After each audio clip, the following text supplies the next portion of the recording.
Question 19, alcohol A is heated under reflux with sulfuric acid and potassium dichromate. The organic compound formed produces the infrared spectrum below. Which compound could be alcohol A?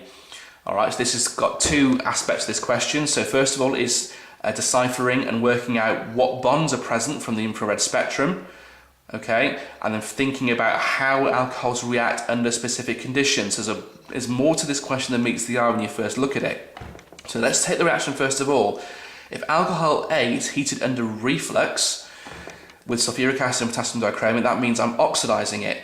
Now if it's under reflux, I cannot be producing any aldehydes because I need to distill my alcohol to produce an aldehyde.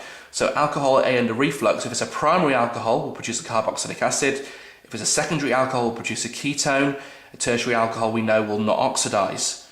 Okay, so let's look at our infrared spectrum and see the bonds we've got present. Well, I've got a sharp bond here at around 1700, so I've clearly got my C double bond O, my carbonyl peak. Now here, for a carboxylic acid, I'd be looking for a broad peak at around 3000. For the tertiary alcohol, I'll be looking for a broad peak, again, probably around the same area, but a bit further towards the left. And for a ketone, there'll be no broad peak. I have got a peak here. It's not broad. This is a peak for your carbon-hydrogen bonds. That's always going to be present. Okay? So I've got a carbonyl peak with no OH. So that tells me this infrared spectrum is either for an aldehyde or a ketone. We know it can't be an aldehyde because we've refluxed this reaction. So therefore, what's produced this must have been a secondary alcohol. If we look at our options here, what are our secondary alcohols? Well, alcohol A is tertiary. We've got a methyl group opposite our OH, so it can't be A, that's tertiary. Alcohol B, that is secondary. That's a likely answer.